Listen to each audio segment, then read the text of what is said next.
May lino ba yung libro natin?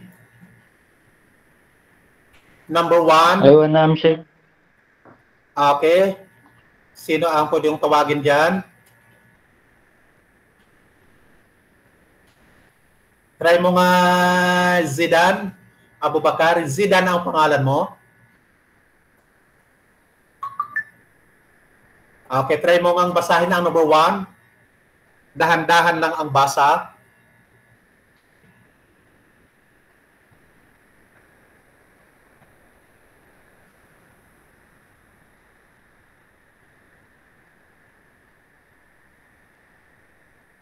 Volunteer.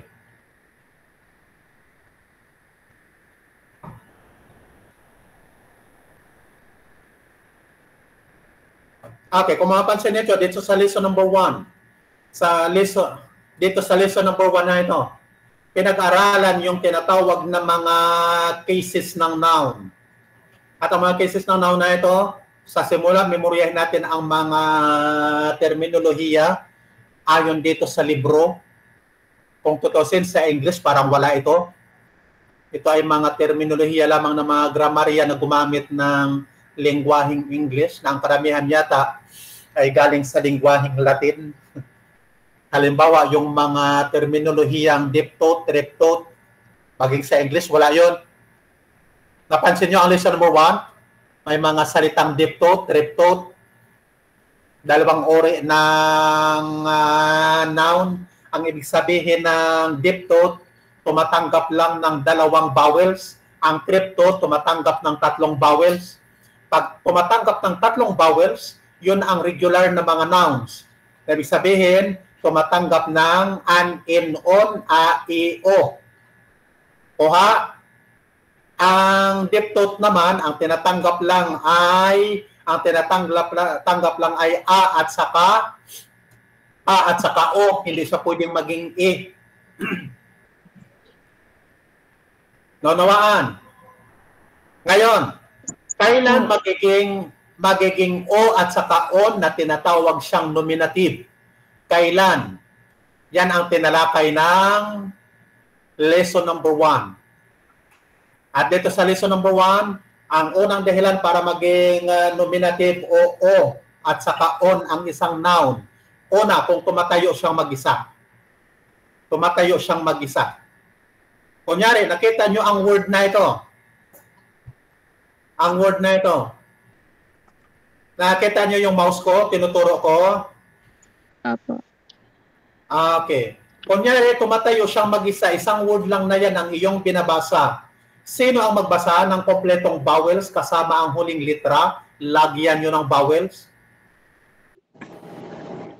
Dakala ar-rajulu al-madinati. Sige, basahin mo na lang ng kompleto. Sino yung nagbabasa? Zaidan. Okay, Jirumat. Jirumat ang pangalan? Sige. Try. Kaya? Si Abdul Samad yan, Ustad. Si Abdul Samad. Sige. Kaya Abdul Samad. Al-Rajul ba yan? Al-Rajul? Sino mag-volunteer magbasa? Teka. Khadija. Opo. Khadija. Nandyan? Opo. Okay. Basahin Dakhala rajulun madinata. Ulitin mo. Dakhala rajulul madinata. Okay. Zidan, ang number 2. Try. Kharaja an-nabiyyu mina al-madina. Complete vowels. Kharaja an-nabiyyu minal Mina al-madina. Okay. Dito sa lesson number 1, dalawa ang ating preposition. Min at saka fi. Min at saka fi. At ito lang ang nag-iisang dahilan, preposition, nag-iisang dahilan para ang noun ay magiging e. Yan ang lesson number 1. Kaya ang basa dyan, minal madinati. Basahin mo ulit.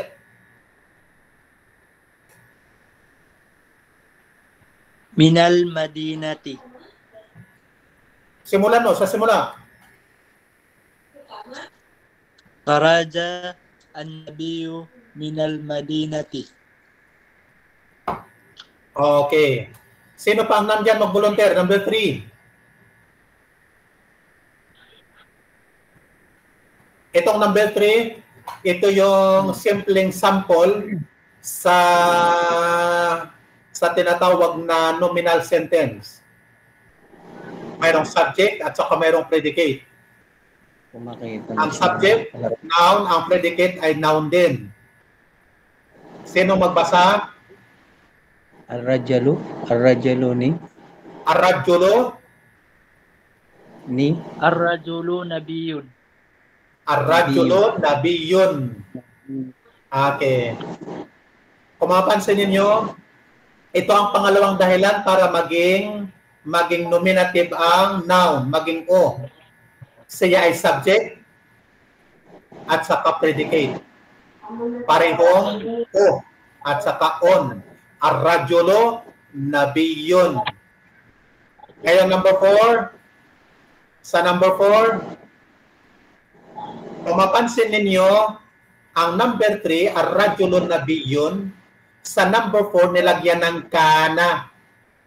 Nilagyan ng kana. Ang kana na ito, ang predicate ay gawin mo siyang accusative. Yan ang pangalawang dahilan para maging accusative ang noun. Ang una, doon sa number 1. Kung mapansin ninyo, number 1, dakhala rajulul madinata. Kasi siya ang direct object. Tinatawag siyang maf'ul. Pangalawa, yung paggamit ng kana, ang kana kapumpas ng kapumpas ang predicate na tagatanggap ng verb na kana. Kana rajulu nabiyan. Kung isali natin, ang number 3, the man is a prophet. The man is a prophet. Samantalang ang number 4, kana rajulu nabiyan, the man was a prophet. Nakuha ninyo? Balikan natin ang number 1 hanggang number 4. Ulitin ko sa lesson number 1. Unang dahilan para ng isang noun ay nominative kung tumatayo siyang mag-isa. Kunyari, isang word ang iyong nakikita. Ar-rajulu o kaya al-madinato. Kung tinanggalan mo yan ng al, madinaton, rajulon. Yan ang una. Hindi mo pwedeng basahin ng madinatan o kaya madinatin o kaya okay? Ang automatic na vowel palagi ng noun ay palaging o kaya on. O kapag ka mayroong al, on kapag ka walang al. Okay? Sunod. Nadahilan. Dito pa rin sa number 1. Dito pa rin sa number 1. Siya ay magiging nominative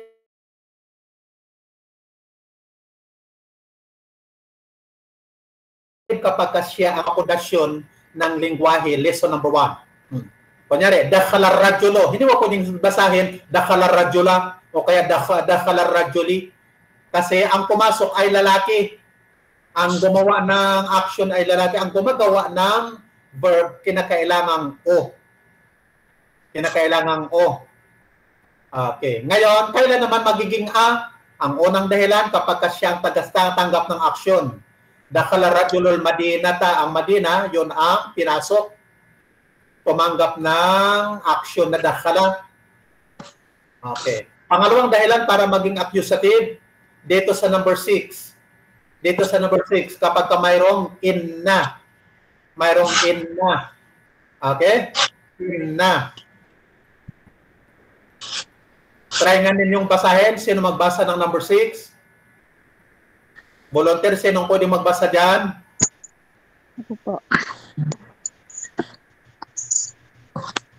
Si Abdul Samad. Kaya magbasa, number 6? Kahit dalawang words lang ang basahin mo. Ang unang letra ay, ang unang word ay inna. Inna al-rajulu. Okay, ang inna, pangalawang dahilan, ang unang dahilan ay receiver ng action. Pumasok ang mama sa syudad. Ang syudad ang tagatanggap ng aksyon. Yun ang unang dahilan para maging a. Pangalawang dahilan kapag sumusunod sa inna. Basahin mo ulit. Kung naunawaan mo yung paliwanag ko. Innar. Innal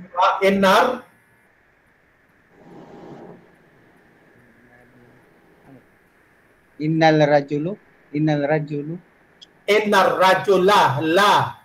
Hindi mo pwede la. basahin ng lo dahil nga sa inna. O, yung P, Okay. nakuha na natin ang Innar. P kanina at saka min. Dalawa lang ito sa vocabulary natin, min at saka P sa lesson number 1 na ang noun ay magiging kasra. Tinatawag siyang genitive. Kompletohin mo na ng basa, Kuan. Abdus Samad. Number 6. Innal rajula. Tama. Til al-madi. Tel Al-madinati. Madi. Tel Madi na ang huling letra. Til madinati. Tama. Tel Madinati. Kaya tandaan ha, ang fi at saka min, tinatawag siyang preposition, isang dahilan lang ng lesson number 1 para ang noun ay magiging kasra. Okay, balikan natin ang number 5. Ito. Ikaw ulit, Abdus Samad. Inna. Aina Muhammad. Kompletohin mo ang huling letra. Aina Muhammad. Dun. Muhammadun. Aina Muhammadun. Wa. Hindi ko makita masyado eh. Cellphone bang gamit mo? Opo, Stats. Maliit. Bibili na ako laptop niya. Basa mo. Basahin mo ang number 5. Aina Muhammadun wa Musa. Aina Muhammadun wa Musa. Okay, ang number 7, sino ang pwede kong turuin dyan? So dito sa ating, lumalabas na pangalan, 4 lang.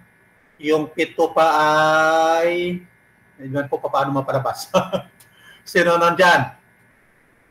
Pindutin mo sa 7 yan, Ustads. Pindutin mo sa 7.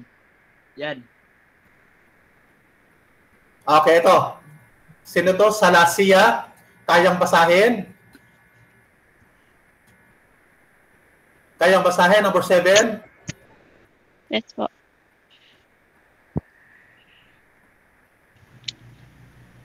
Aina kana Ahmada. Okay, kumpletuhin mong vowels. Ang Ahmad, siya ang fa'il ng verb na kana. Ito ay mayroong sarip. Aina kana. Sa palagay nyo, pili kayo. Anong tamang basa dito? Aina kana Ahmado o kana Ahmada? Ahmado. Ahmado sapagkat siya ang tagagawa ng verb na kana. Okay, number 8, basahin mo ulit. Yung nagbasa ng number 7, anong pangalan kanina yon? Nakalimutan ko na. Salasya. Okay, number 8, basa. Ar-rasula fi jannati. Ulitin mo, mali, mayroon kang isang mali. Isa lang naman. Ulitin mo. Ar-rasulu fi jannati. Okay, ar-rasulu fil jannati. Complete vowels palagi ang basa ha. Number 9. Zidane, basa. Inna Muhammadan fil Madinati. Tama. Okay. Sino ang pwede kong tawagan yan? Sino mag-volunteer? Ang number 9, tanggalin ang inna. Inna Muhammadan fil Madinati. Tanggalin ang inna. Ano ang pagbabago?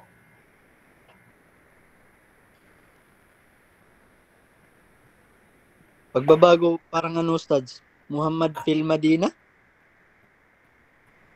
Tanggalin ang inna. Ano ang pagbabago?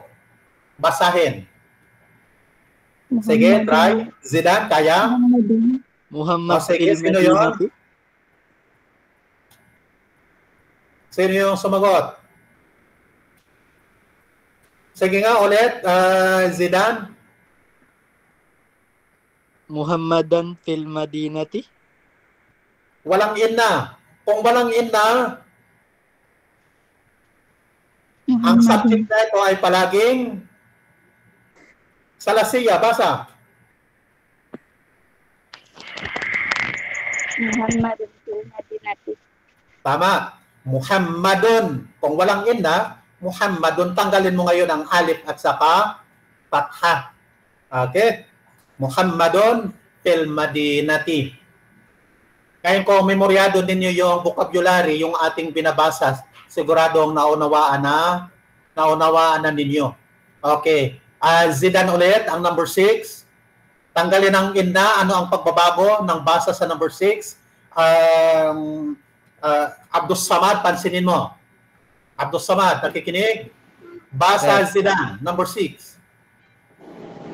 Ar-rajulu fil Madinati. Ayun, ar-rajulu fil Madinati. Kung lagyan ng inna, Zidane, basa? Kapag lagyan ng inna ar-rajula fil Madinati. Okay. Inna ar-rajula fil Madinati. Ngayon, dito tayo sa exercise B. Exercise B. Volunteer naman yung mga marami pa dyan na hindi ko nakikita. Hindi ko nakikita ang pangalan, hindi ko matawagan. Ako na lang tatawag. Ito ay 4. Si Abdul Samad, Salasya, Abu Bakar, Zidane, Khadija. Tapos mayroon pang 8 na hindi ko makita ang kuwan. Hindi ko alam kung paano mo-open ang pangalan. Volunteer, yung mga 8 dyan. Yung 8 dyan. I-translate natin ito, number 1. Ako tatawag, Ustads. Sino yon? Si Japrina Akmar. Sige, dito tayo sa number 1 ng exercise B. I-translate lang. Kung mapansin ninyo, alam natin sa lingwahe, kapag gumamit ng a at saka an, as city, ibig sabihin indefinite. The city, definite na siya. In the city. Try nyo i-translate itong number 1 ng mabilisan. Basa. Madinatun. Okay, Madinatun. Sino yung nagsalita? Sabing pangalan? Muslihuddin. Okay, sige. Muslih? Dritso? Al-Madinatu Sunod? fil Madinati. Sunod? Minal Madinati. Okay. Number 2, Zidane, kaya? Aman. Ano, Ustads? Yung number 2, translate mo lahat. Una, Aman. Sunod, Daman. From Aman. From Daman. Pakasunod-sunod. Karaja an-nabiyyu minal Ito number 2, no? Number 2 pa lang tayo. Ba't napunta ka na doon sa kwan? Number 2 pa lang. Number 2 pa lang?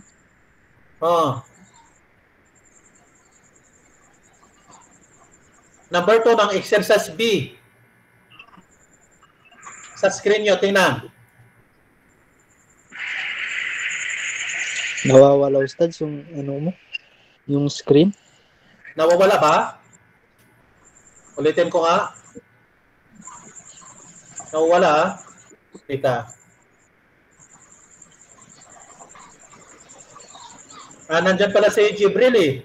Si Jibril. Tapos, si Noraisa. Tapos mayroon pang 5. Paano ito ma-open? Hindi ko alam kung paano mag-open ng mga pangalan.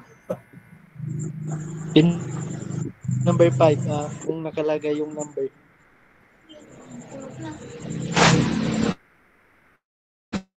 Okay, nakikita nyo na yung sa mga street Kanina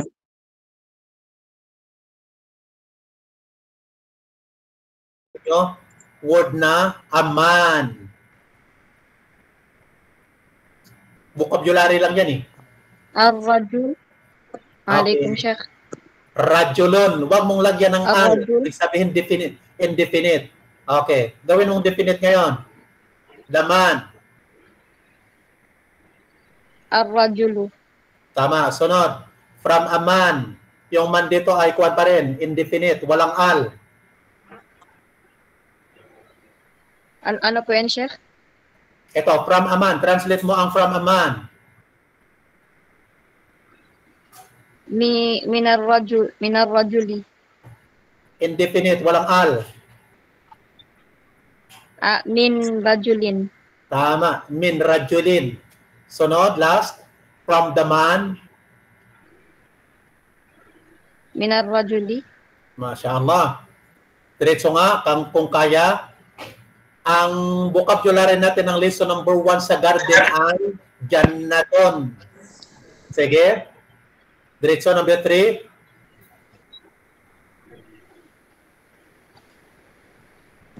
Sheikh, hindi ko pa makita yung screen ko kasi may na yung signal namin. Ay, ganun ba? Okay, sino ang Opo. mas mainam mga kapatid, yung PDF na sinend ko sa inyo, mas mainam na i-print ninyo. Mas mainam na i-print. Huwag lang umasa sa cellphone. I-print ninyo. Anong page tayo nito? Sa page 8. Page 8. Okay, sino magbasa? Sino mag-translate? Jannatun. O sige, jannaton. Diretso. Al-jannatu. Sunod. Fil jannati. Sunod. Jannatin. Min jannatin. Min jannatin. Okay. Sino sunod? Number 4.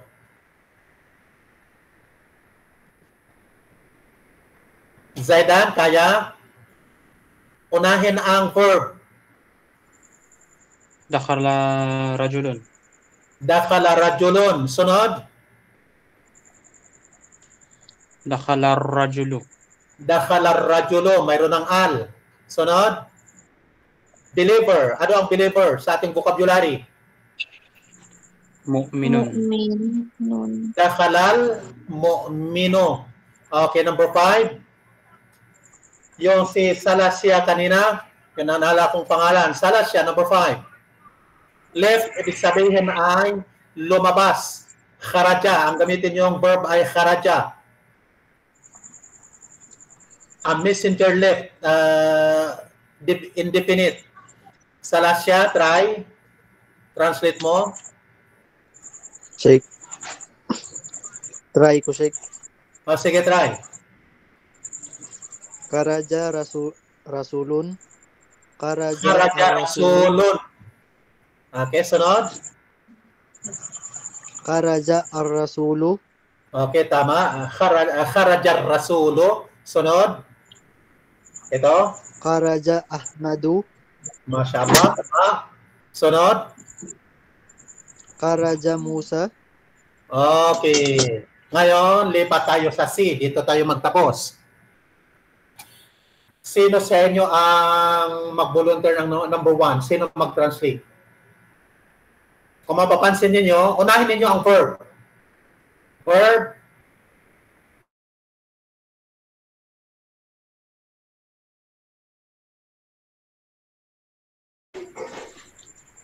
Khalaqallahu al-arda.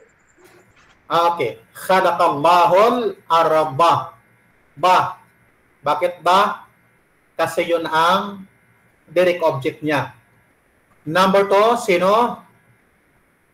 Ito naman, entered ang unahin nyo, ang verb. Zidane. Ang Abdul Samad, kaya? Number 2, Ustads. Kaya? Zidane? Dakala. Sige, number 2. Try, Ustads. Sige, try. Dakala an-nabiyyu al-madinata. Okay. Dakhala nabiyul madinata. Number 3. Apostle, ibig sabihin ay messenger. Apostle, ha? Ibig sabihin yan, messenger pa rin yan. Rasul, ha? O, sino ang mag-translate yan? Where are the apostle and the prophet? Try, Ustads. O, sige, try. Aina ar-rasulu wa an-nabiyyu. MashaAllah. Okay. Number 4.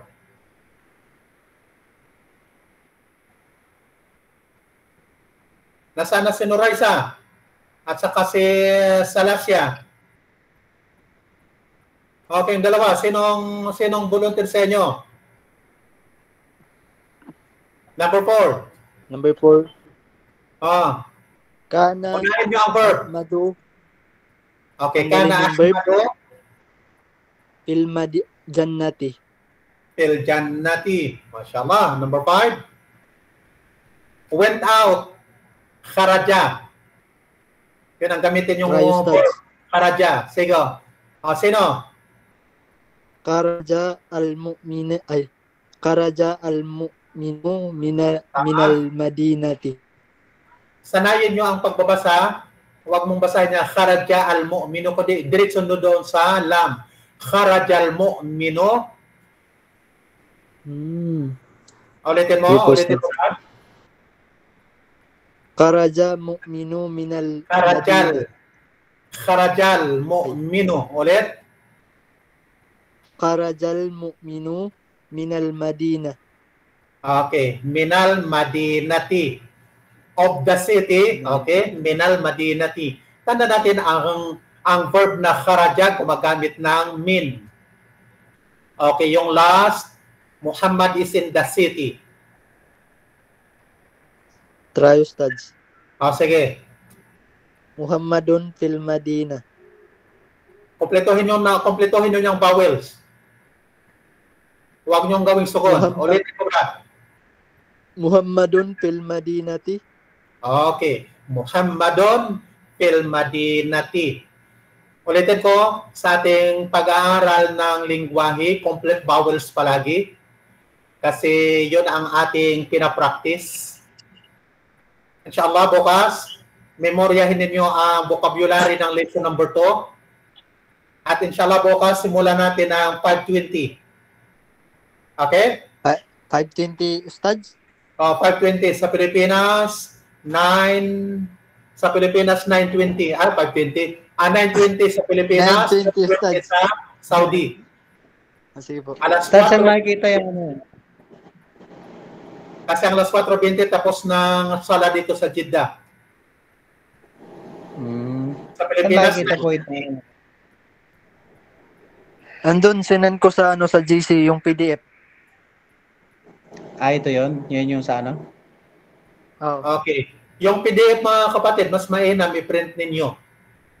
Sige po, Pero kung Ustads. gumagamit naman kayo ng laptop, mas mainam sana kung laptop para malaki ang screen. Inshallah, Ustads. Okay, inshallah. Hanggang dito lang tayo mga kapatid. Kita-kita tayo ulit bukas. Tandaan nyo, 5:20 ha, pagkatapos ng sala dito, 9:20 dyan sa Pinas kasi medyo late kasi sa Pilipinas. Diyan sa Pilipinas, baka inaantok na kayo. Okay, hanggang dito lang tayo. Subhanakallahumma wa bihamdika, asyhadu an la ilaha illa anta, nastaghfiruka wa natubu ilaik. Muli, assalamualaikum warahmatullahi wabarakatuh. Out na ako mga kapatid.